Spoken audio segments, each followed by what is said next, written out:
پہلے تو آپ لوگوں کا شکریہ کہ آپ لوگ یہاں پہ تشریف لائے، اور جس حوالے سے میں آپ سے ابھی بات کرنے جا رہا ہوں، یہ جو بات میں نے آپ سے کرنی ہے، انسانیت شرما جاتی ہے اس طرح کے واقعات کو سن کے، اور جو حیوانیت ہے، اور جو آپ یہ سمجھ لیں کہ جس طریقے سے یہ واقع ہوا ہے، جب آپ اس کو دیکھیں گے تو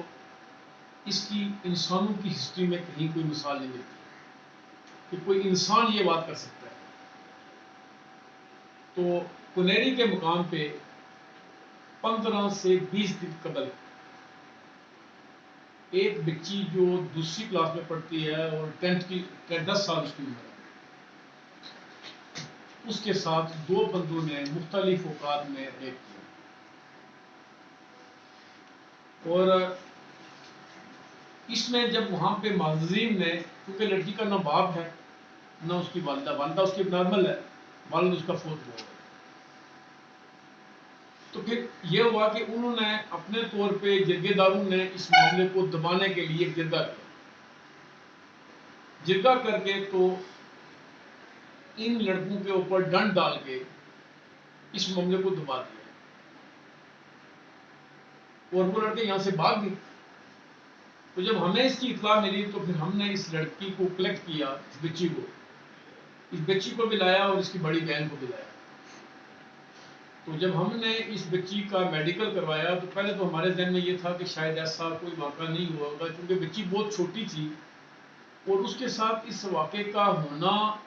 امپاسبل لگتا تھا مجھے، کہ یہ پاسبل نہیں ہو سکتا کہ 10 سال کی بچی کے ساتھ 2 جوان مردوں نے ریپ کر دیا۔ تو جب ہم نے اس کا میڈیکل کروایا تو میڈیکل اس کا پازیٹیو آ گیا کہ اس کے ساتھ واقعی ریپ ہوا۔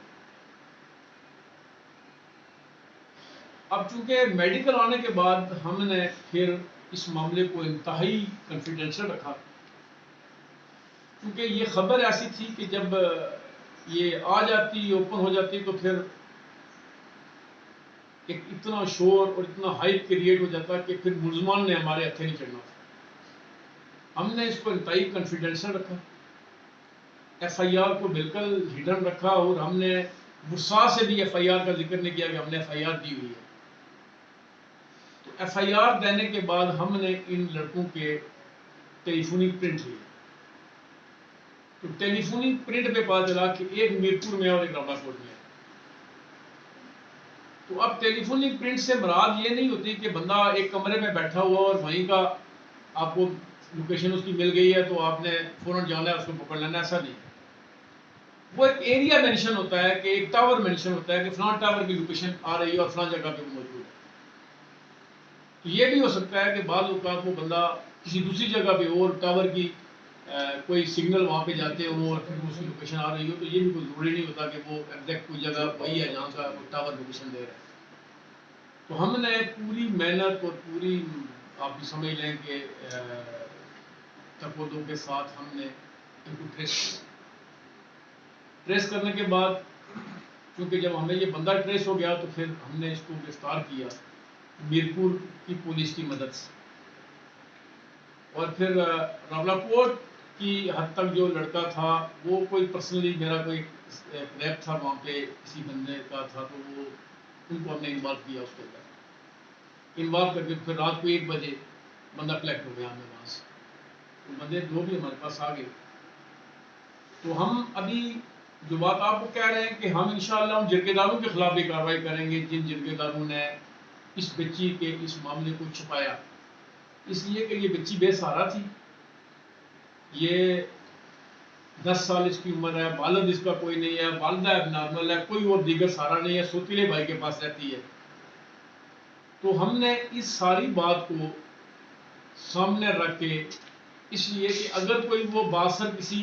خاندان کی بچی ہوتی، اگر کسی بااثر باپ کی بیٹی ہوتی، تو پھر اس وقت تک سارے لوگ ہم آن لائن ہوتے اور ہم کارروائی کرنے میں مصروف ہوتے۔ لیکن چونکہ ہمیں جب اس بات کا علم ہوا کہ سر یہ اس طرح کی صورتحال صورتحال ہے، اور پھر دوسری بات یہ ہے کہ یہ جو بچی ہے یہ رشتے میں ان کی پھوپھی لگتی ہے، دور سے ہی ہے، کوئی ایک دم سے سوتیلے اس طرح کی پھوپھی لگتی ہے. اور دوسری بات یہ ہے کہ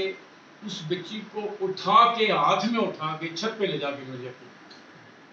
مختلف اوقات میں، ایک ہی ٹائم پہ دارو رہنے کے لیے مختلف اوقات میں. تو اس حوالے سے کیونکہ اس معصوم کے ساتھ جو زیادتی ہوئی ہے انشاءاللہ یہ کیسے کردار تک پہنچائیں گے. اور ایک بات بالکل آپ کو یقین سے کہہ سکتا ہوں کہ یہ کبھی کسی عورت کے پاس جانے کے قابل ہے، اس حد تک ان کو میں کر دوں گا کہ عورت کے پاس جانے کے قابل یہ نہیں دیں. اس طرح کی جو درندگی ہے، اس طرح کے جو لوگ ہیں، ان کو خدا را آپ لوگ بھی ایکسپوز کریں تاکہ اس طرح کے جرائم معاشرے میں نہ ہونے پائیں اور مطلب لوگوں کی نظر میں اس طرح کے لوگ آ جائیں اور لوگ ان سے نفرت کریں. تو اس کے حوالے سے میری بس اتنی بات ہے.